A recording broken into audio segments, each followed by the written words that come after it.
Graça e paz do nosso Senhor Jesus Cristo, meus queridos amados irmãos, saúdo-vos na bendita paz do nosso Senhor. Quero louvar a Deus, agradecer pela vida que Ele tem nos dado, agradecer também o que Deus tem colocado no seu coração. Quero neste momento estarmos aqui a compartilhar sobre a palavra de Deus, a palavra viva, a palavra que edifica os nossos corações. Amém? Esteja comigo, abra o seu coração, abra a sua mente, juntos vamos poder compartilhar com certeza a palavra de Deus. Abra comigo aí o livro de Gênesis, primeiro livro de Gênesis, do capítulo 3, versículo 11. 3, 11. A palavra do Senhor no versículo 11 diz: Aí Deus perguntou: E quem foi que lhe disse que você estava nu?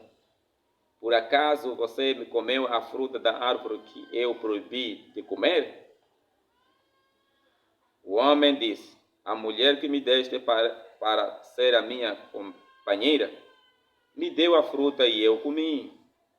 Então o Senhor Deus perguntou à mulher: Por que você fez isso?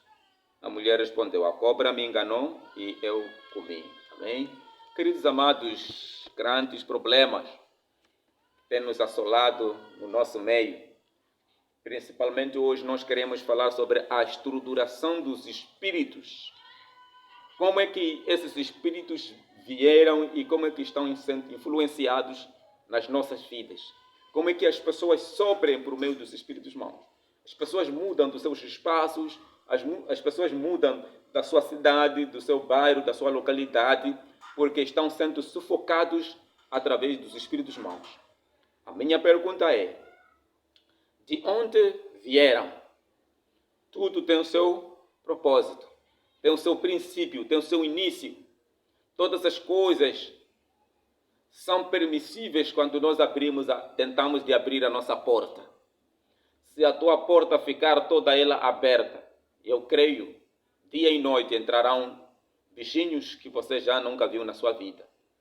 E vão entrando cobras, vão entrando alguns bichos mesmo, diferentes tipos que você nunca viu na sua vida. Por quê? Porque você permitiu a sua porta ficar aberta. Agora existe aqui um remédio, um recurso muito importante que você pode seguir. E que nós também vamos poder ajudar a sua vida para acabar tudo isso. Primeiramente, nós encontramos no primeiro capítulo de Gênesis, capítulo 1 e capítulo 1 e capítulo 2, nós encontramos aí que sobre a criação do mundo tudo estava perfeitamente bem. Não tinha problemas, não havia, tudo estava em harmonia, tudo estava na dependência de Deus, não é? Estava na dependência de Deus. Nós não encontramos todas as coisas que eram negativas, eram falsas, não eram boas, tudo era bom. E acima de tudo, tudo era muito bom. Amém? Então, nós vamos pegar alguns trechos na Bíblia que, quando Deus criou os céus e a terra, as plantas, os animais e tudo o que nele existe, tudo foi feito pela palavra. Deus dizia: haja luz e houve luz. Deus dizia: haja folhas e houve folhas. Deus disse: haja animais e houve animais. Então isso tudo foi por causa da palavra do Senhor. Mas há uma coisa, duas coisas que Deus não fez pela palavra.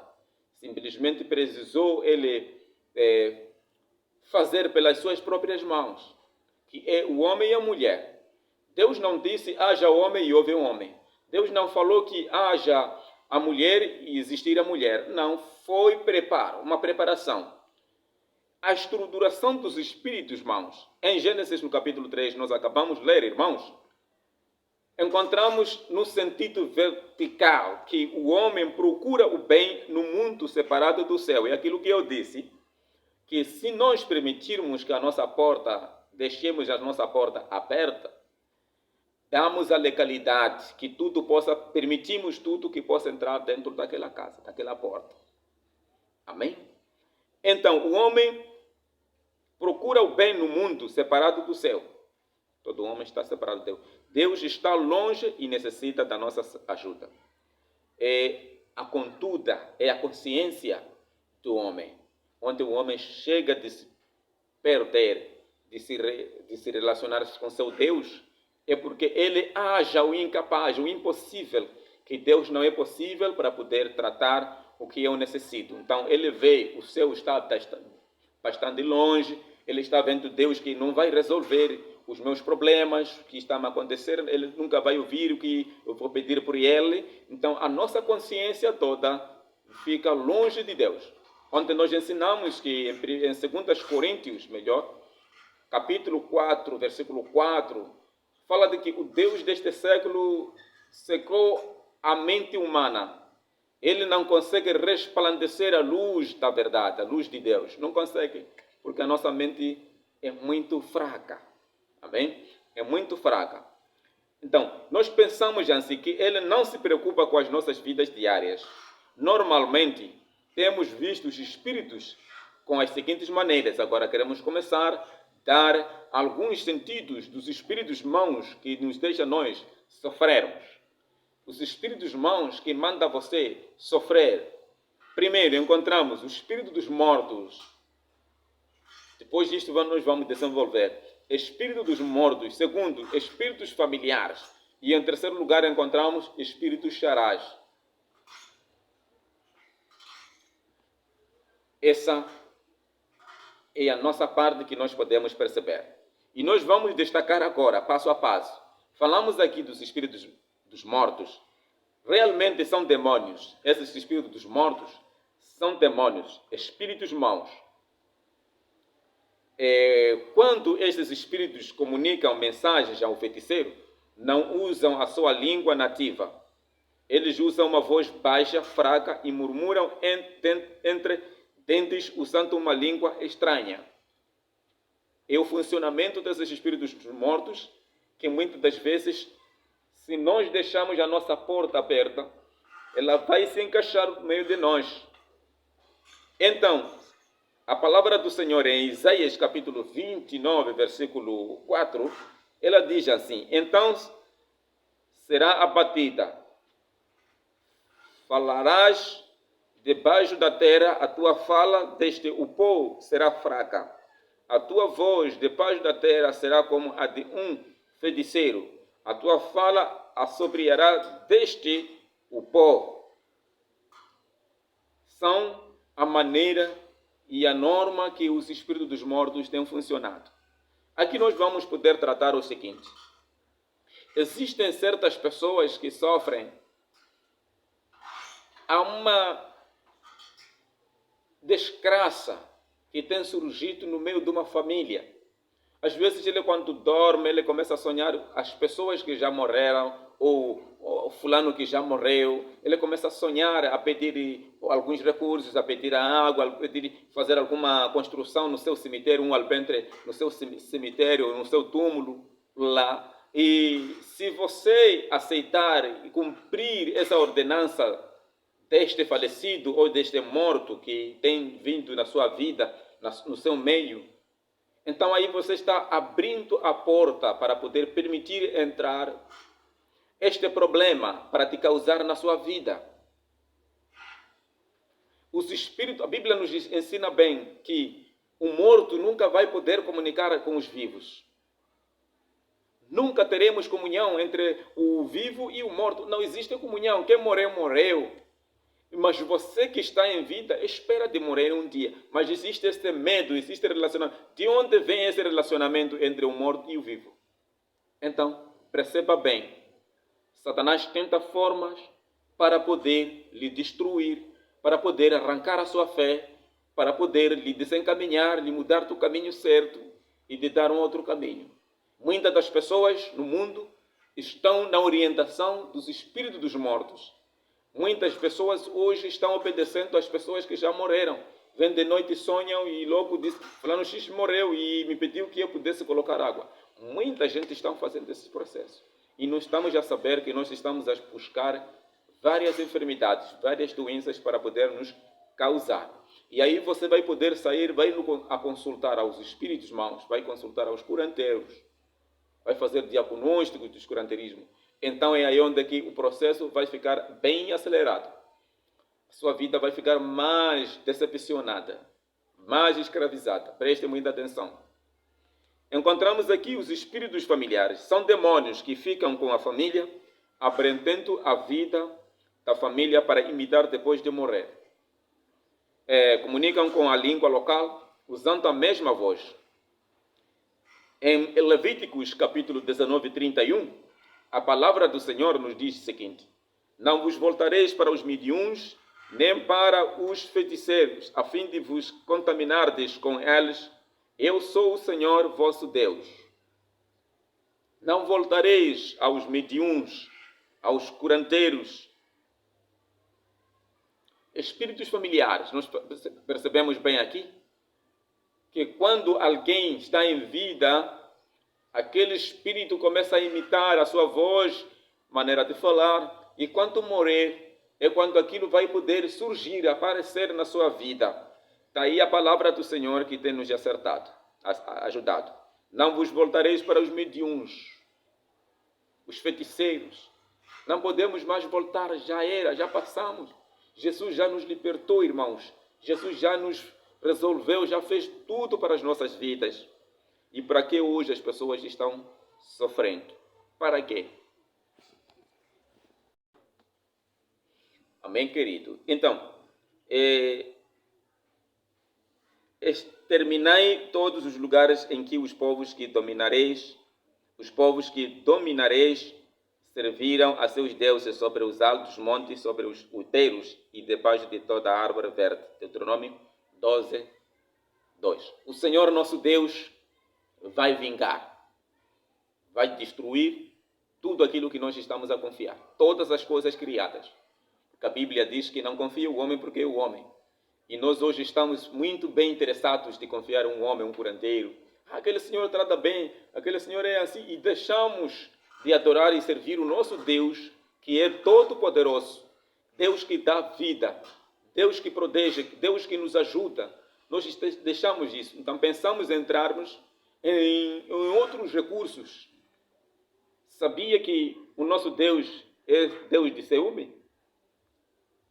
Assim como você tem ciúme com a sua esposa em casa, Deus também tem ciúme conosco. Quando nós deixamos de adorar, deixamos de servir, deixamos de obedecermos a Ele e vamos confiar aos curandeiros, então Ele vai criar ciúme sobre nós. Então, como Ele é Deus, Criador dos céus e da terra, e todas as coisas pertencem a Ele, Ele sabe o tempo e hora que vai poder exterminar, destruir todas essas coisas. Amém? Escute, que você não está seguro. Você precisa mais de ajuda, você precisa mais de estar com uma segurança certa.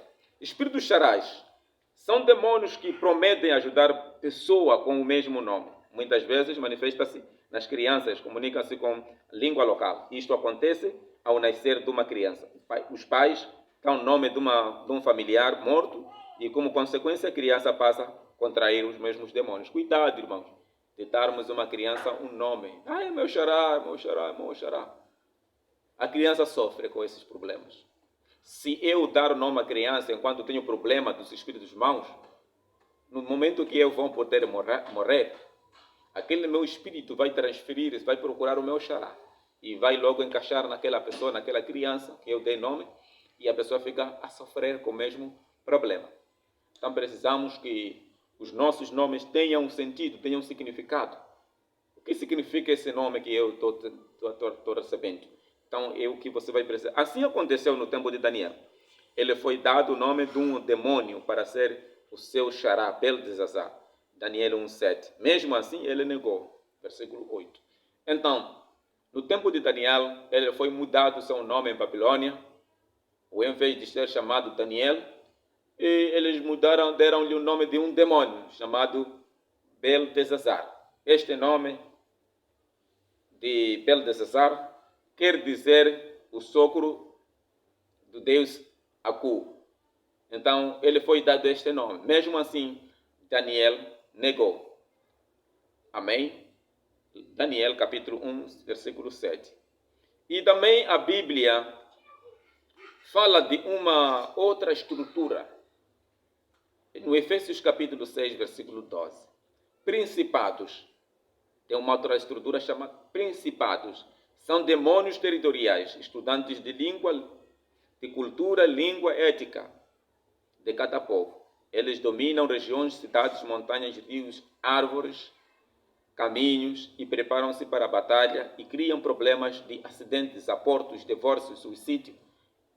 Exemplo, Daniel capítulo 10, versículo 10 a 21. Onde dois espíritos chamados príncipes ou principados, o príncipe do reino da Pérsia e o príncipe da Grécia. Então encontramos os principados, são esses que dominam as regiões, os caminhos, as estradas, pontes, criam também problemas de abortos, acidentes, suicídio e divórcios também. Esses são donos que têm influenciado este problema dos espíritos maus e que têm nos deixado nos causar. Amém? Muitas das vezes têm ocorrido vários acidentes. Quem são promotores? São esses principados. Também temos potestades, líderes da equipa dos espíritos. Potestades são líderes da equipa dos espíritos. Leia aí. Em Marcos capítulo 5, versículo 9. Então Jesus lhe perguntou, qual é o teu nome? Respondeu ele, Legião é o meu nome, pois somos muitos. Legião é igual a 6.000 demônios. 6.000 demônios. Você lendo a Bíblia vai encontrar isso, esses trechos. Encontramos mais príncipes das trevas. São demônios que caracterizam as obras de Satanás. Estes espíritos mentem para nós que Deus não existe, ou Ele não é bom. Através destas mentiras cria-se falsas religiões, nos quais Deus deste século cegou os entendimentos dos incrédulos, para que não lhes resplandeça a luz do Evangelho, a glória de Cristo, que é a imagem de Deus. 2 Coríntios 4:4. Está aí o assunto principal, príncipe das trevas, que elas têm poder de poder enganar, destruí-la, a nossa mente, enfraquecer a nossa mente, de modo que você não perceba que existe Deus verdadeiro. Poderes do universo da maldade. São demônios individuais, atacam as pessoas, especialmente na mente, coração, boca, e colocam o pecado na exposição. Criam problemas de falta de empregos, filhos desaparecidos, do dinheiro, comida e doenças nas famílias. Olha, são coisas muito sérias. Isso não é só falar, vamos pôr em prática, são coisas muito sérias. Nós precisamos do poder de Deus nas nossas vidas para podermos vencermos este problema, esta calamidade, essa crise que tem nos assolado. Não são brincadeiras, são coisas verídicas que têm nos assolados, que têm nos acontecido nas nossas vidas. Então, esses poderes do universo da maldade são esses demônios individuais que têm a possibilidade de poder atacar as pessoas, né? E colocando nelas, na sua boca, o pecado de exposição. Estão criando problemas de falta de emprego, muitas pessoas lamentam, muitas pessoas choram de não poder conseguir empregos devido a esse problema de poder do universo das maldades. Então precisamos prestar muita atenção. Mais outras listas dos espíritos diabólicos escritos na Bíblia. Espírito da mentira, espírito do erro, espírito do surdo mudo, espírito da luxúria, espírito da prostituição, espírito de imoralidade, então, espírito de enganador, espírito do anticristo, espírito de enfermidade. Então, são demônios que nos afetam nas nossas vidas. Amém? Deus possa abençoar.